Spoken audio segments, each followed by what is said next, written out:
falando aqui nessa tarde é Josué 1. Eu vou ler o 3, o 5, o 8 e o 9. Amém? Josué 1. Vou ler o 3, o 5, o 8 e o 9. Josué 1, bem? Isso, Josué 1, aí eu vou ler o 3, o 5, o 8 e o 9.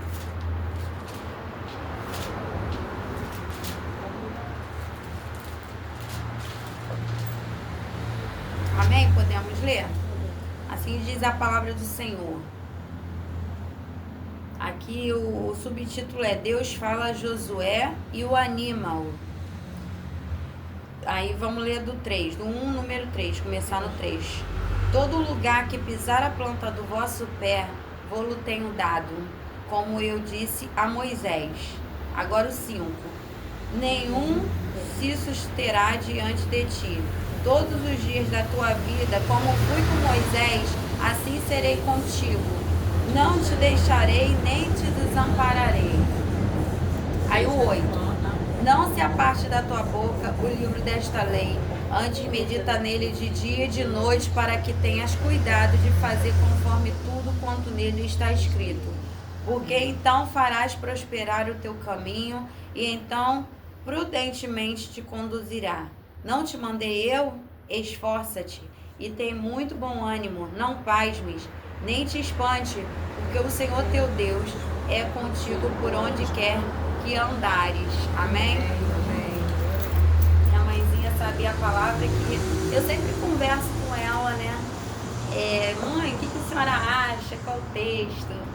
E nessa tarde ela falou desse texto pra mim. Tem tudo a ver com ela já sabia, entendeu? Tem tudo a ver com... E aí eu gosto de conversar com a minha mãe, porque assim, ela não, geralmente ela não prega, mas eu peço a opinião dela, eu peço porque às vezes o Espírito Santo usa um, usa outro para nos orientar, e eu gosto sempre de ter orientação da minha mãezinha, porque eu respeito muito os cabelinhos brancos dela e a experiência que ela tem de vida. Isso conta muito para minha vida, porque às vezes aquilo que eu vou fazer ou passar, ela já passou. Aí às vezes ela já passou, Aline, ó, esse caminho aí não é muito bom não. Eu já fui, já quebrei a cara, não deu certo não. Aí opa, eu já não vou. Então eu costumo sempre dizer isso pra minha filha, cuidado. Quem ouve o cuidado da mãe não vai ouvir a coitado. Por quê? Porque os pai e mãe, não tem pessoa na terra, eu acho, que ame mais uma pessoa nessa terra do que o amor de pai e mãe, né? O pai também é progenitor, é provedor, mas o amor de mãe ainda é diferente, porque a gente leva 9 meses na nossa barriga, né? Então, por mais que o pai seja pai, a mãe levou ali, é um pedaço que está dentro de nós. Então, o amor mais equiparado com o amor de Deus, eu creio que seja o amor de mãe. E a mulher, ela é o portal, né, para todo homem vir à terra, é a mulher. Por que a mulher é tão perseguida? E a mulher, ela é comparada à igreja de Deus. Porque a mulher é um portal de Deus para os homens virem à terra. Então o homem é cooperador? Mas a mulher é o portal principal. Então por isso que nós mulheres somos tão apedrejadas. Tudo que acontece, se o casamento não deu certo, é a mulher que não foi sábia, não soube edificar o lar. Se os filhos são rebeldes, foi a mulher que não educou bem os filhos. Então sempre o peso maior da casa, da família, sobrecai sobre a mulher. Entendeu? Por quê? Porque a mulher ela dá bastante frutos. Então a árvore que está dando fruto, o que acontece? Ela é apedrejada. Eu morava num sítio. Então todo mundo ia lá, tinha várias mangueiras, pegava a pedra assim, tacava na árvore. Para quê? Para arrancar o fruto. Então se nós estamos sendo apedrejadas, estão querendo nos parar, estão falando da gente, estão tentando paralisar o ministério de Deus na nossa vida, é sinal que tá bom, estamos dando fruto. Porque aquele que é apedrejado, é caluniado, grande é o quê? O seu galardão no céu. Se não estão fazendo nada contra você, tá tudo muito tranquilo, então se preocupa. Se preocupe, vocês não estão fazendo nada, não estão te intimidando, não estão te perseguindo. Se preocupe que você não está no propósito de Deus. Porque se você estiver no propósito de Deus, você vai ser caluniado, vai ser perseguido. Vão tentar paralisar teu ministério. Vão falar que você não pode. Você está fazendo isso, mas logo você, que sua vida deu errado nisso e nisso. Mas não. Aonde mais nós fomos apedrejadas, mais fomos feridas. Uma vez eu chorando muito, uma situação que eu estava vivendo na minha vida, uma fase difícil.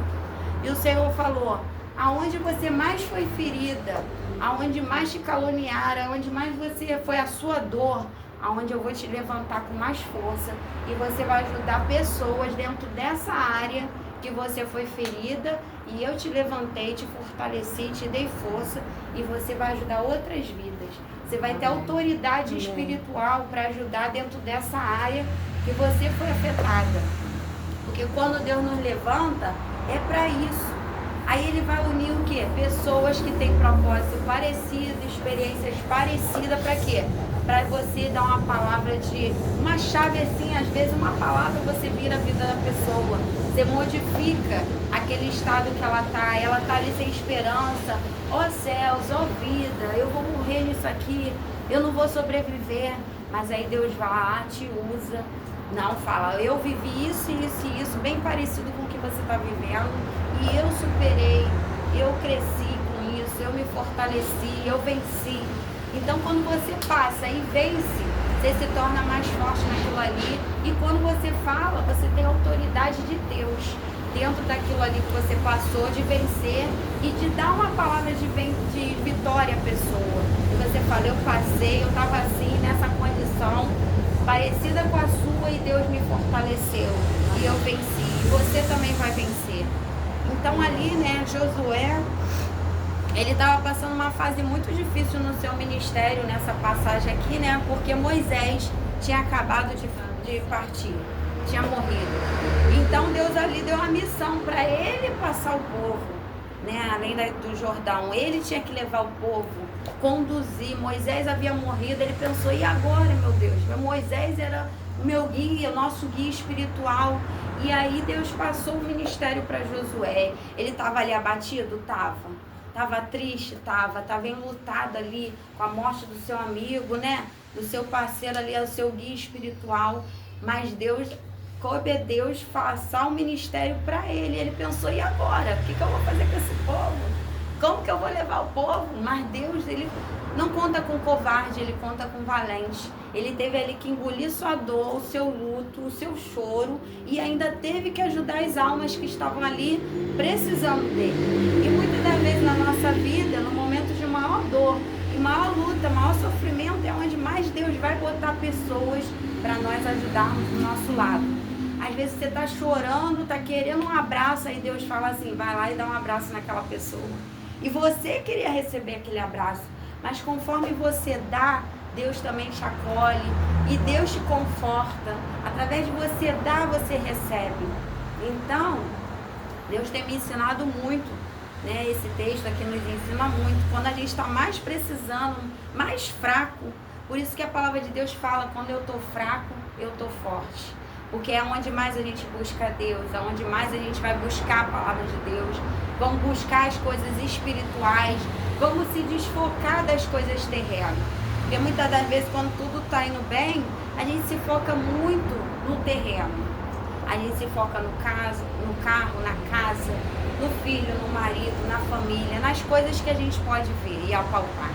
Mas aí, muitas das vezes, Deus tira tudo. Deus tira carro, Deus tira filho, Deus tira a multidão. Fala, agora é eu e você. É os desertos que a gente passa. Mas os desertos não é para nos matar, mas é quando a gente entende que é para nos fortalecer, nos dar experiência com Deus. No deserto é onde mais Deus fala conosco, é no deserto. Entendeu? E aí quando Ele nos der a vitória, a gente vai estar preparado para receber a bênção. Né? Como a gente quer receber um carro, mas primeiro o que? A gente tem que fazer o quê? Tirar a carteira, ter habilitação, porque muitas das vezes a gente quer o carro, mas não tem nem habilitação. Aí como Deus vai dar o carro? Se Deus der o carro, você pode bater, matar alguém. Você vai receber a bênção e não vai saber o que fazer com aquela bênção. E pode se destituir, você pode perder, pode... Aquilo, em vez de ser bênção, pode virar uma maldição porque você não sabe usar, não sabe utilizar. Então, muitas das vezes, Deus não nos dá algumas bênçãos, estão retidas porque ainda não estamos preparados ainda para receber. Para saber administrar, às vezes é um dinheiro que está para sair, né, um processo, mas aí se Deus nos der antes do tempo, a gente não vai saber administrar aquele dinheiro e sai gastando. Tem que pedir a Deus, sabedoria para gerir nosso dinheiro. Porque o comércio, a gente vai no shopping e fica todo mundo, compra. As vendedoras te pegam pelo braço assim, toma, é cheiroso, compra. Mas você não está precisando no momento daquele perfume. Você não está precisando de uma roupa. Mas muitas das vezes, aquilo te seduz como inimigo. Não, compra, você tem que ter isso para ser mais feliz. Mas eu tenho vários perfumes, eu tenho várias roupas, para que eu preciso comprar mais uma? Então, muitas das vezes, Deus não nos dá algum dinheiro porque ainda não estamos sabendo administrar. Eu estou falando isso porque eu sou gestora financeira, né? Então, a gente tem que pedir sabedoria a Deus para gerir nossas coisas. A gente, gestão, deveria dar, eu acho que no 2º grau, não precisava nem ser nível de faculdade. É verdade. Porque todo mundo precisa saber gerir pelo menos seus bens, pelo menos a sua casa, a sua vida, a sua família. Porque se Deus nos der, Deus pode nos dar 10 milhões, mas você gasta 11, no final a conta não vai bater, minha filha. Eu anoto, isso daqui dá. Às vezes minha filha, mãe, vamos comprar isso. Eu, não, esse mês não dá, daqui uns 3 meses dá. É assim que eu faço. Ela, a senhora não tem cartão? Não tenho, não quero. Porque se eu não tenho dinheiro, eu não compro. Entendeu? Eu vejo uma roupa, quero comprar, porque senão a gente vai na emoção. Alguém vem, te oferece um negócio, você nem está precisando, mas você quer comprar. É aquela coisa da compra, da busca incessante por ter algo. Mas o que nos faz feliz é sermos alegres, é o Espírito Santo de Deus. Nós não precisamos ter roupa nova, nada. Se nós tivermos o Espírito dele em nós vamos ter alegria. Porque a alegria é Deus que nos dá, é espiritual. Nós não precisamos ter uma casa linda, uma roupa maravilhosa, que às vezes até temos e não estamos felizes. Nosso olhar não brilha, nós não temos a alegria de Deus. Então, tem gente que tem milhões e se joga de um prédio, morre, se mata. Então, ele tem o dinheiro, tem a roupa que ele queria, tem o carro blindado que ele queria do ano, e não tem alegria, não tem paz. Então, é isso que nós temos que entender. Não é as coisas passageiras e momentâneas que vão nos dar alegria. É termos o Espírito Santo e a Palavra de Deus e botarmos em prática a Palavra de Deus. Lutarmos contra o nosso eu, nossos desejos carnais, que são muitos. Então, todo dia, a gente tem que lutar com as nossas vontades e as nossas escolhas. Porque o inimigo, ele quer que a gente haja sempre na emoção. Estou na emoção, estou muito feliz, vou comprar, vou fazer. Se a gente agir na emoção, a gente gasta o que não pode, gasta o que não tem. A gente acaba fazendo o que não dá. Porque, eu estou muito alegre, vou tomar essa atitude muito alegre ou muito triste. Vai agir na emoção e vai quebrar a cara. Entendeu? Nós temos, por isso que a palavra diz que nós temos que ser racional, agirmos com a razão e não com a emoção. Porque se deixarmos ser levados na emoção, muitas das vezes a gente vai comprar o que não precisa, vai se relacionar com uma pessoa que também você não é de Deus, porque você está carente, está na dependência, acha que a tua dependência é ter alguém do seu lado, e não é. É termos Deus e o Espírito Santo como prioridade.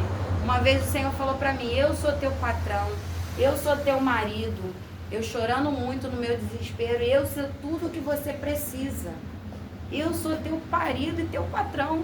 Você não precisa se desesperar por dinheiro, por trabalho, por nada. Porque eu sou tudo, em mim você tem tudo que você precisa.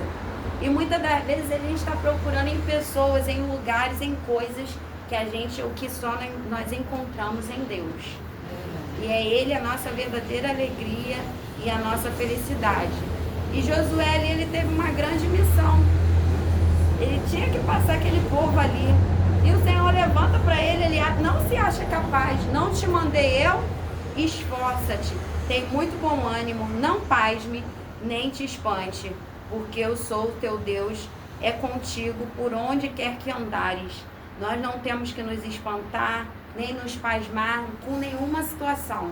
Pode ser a notícia mais triste, a gente não tem que agir com a emoção, mas com a razão.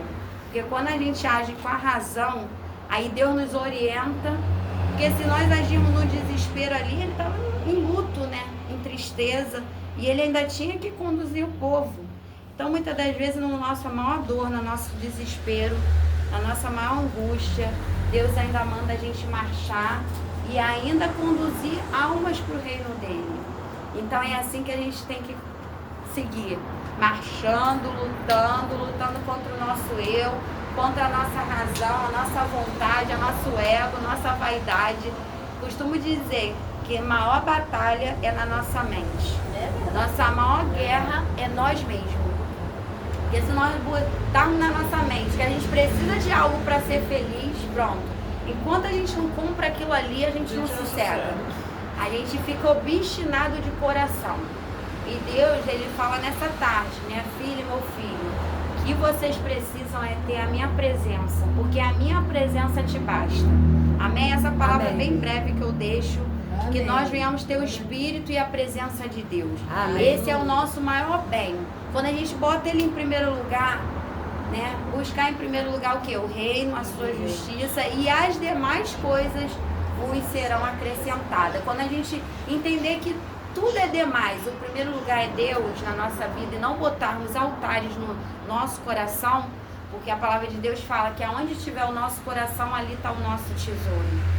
Enquanto Deus vê que é algo na frente dele, Deus não vai nos dar às vezes a bênção, porque ele sabe que às vezes se der, nós vamos jogar fora, nós não vamos saber conduzir aquela bênção, nós não estamos preparados. Então ele só vai nos dar quando estivermos aptos e preparados a receber aquilo que ele tem para nos dar. Mas ele tem bênção, ele tem muitas dádivas, e as maiores dádivas são espirituais, não são terrenas, nem carnais. São a gente poder deitar na cama, ter paz de espírito. Você deitar e dormir é uma dádiva. Ter paz, assim, tua mente paralisar, orar, entregar a Deus os teus problemas e confiar que enquanto nós estamos dormindo, ele já está trabalhando para no outro dia a gente ter todo o suprimento. Tudo que a gente precisa no outro dia já está preparado. Os anjos já vão ali, ó. Você precisa disso, minha filha? Toma. Você precisa disso? Toma. Ele já está ali com tudo, preparado que a gente vai precisar. Então a gente não precisa ficar inquieto, ansioso com nada. Ele já preparou todas as coisas que ele sabe que nós vamos precisar para outro dia. Então nós temos que deitar nossa cabeça. Senhor, eu deito, entrego, oro. Olha, nada perturba meu sono. Meu sono é até invejado, sabia? Tem gente que inveja. Eu falo, nossa, eu deito 10 minutinhos, 15 minutinhos e estou dormindo. Fazia inveja. A pessoa falava assim, gente, pode estar o mundo caindo, tudo acontecendo ao teu redor, você não está nem aí, você vai dormir em paz. Eu falei, eu entreguei a Deus, agora ele amanhã vai conduzir todas as coisas, pegar no sono e dormir. Graças a Deus. Eu tenho essa paz de espírito que Deus me dá. Graças a Deus, minha filha também chega aqui, mãe, aqui eu tenho tanta paz, aqui eu deito e durmo. Eu falo, glória a Deus. É a presença do Espírito Santo que está aqui no nosso lar, na nossa casa. E isso é a maior dádiva, a gente deitar e dormir, entregar, e no outro dia descansar, que Deus vai resolver, tudo vai estar preparado para outro dia, é uma dádiva de Deus. Amém? E essa palavra que eu deixo, que nós não venhamos estar ansiosos com nada, porque Deus está preparando todas as coisas para o bem daqueles que amam a Deus, já estão preparados para o nosso amanhã. Amém? Essa palavra que eu deixo, que Deus abençoe a vocês que estão aqui, vocês que vão assistir essa palavra, que Deus abençoe e confie. Deus tem preparado algo grande para nós. É só estarmos aptos a receber que o Senhor nos dará essa glória. Amém? Deus, amém. Glória a Deus. E para Jesus, uma salva de palmas. Amém? Glória a Deus. Glória a Deus.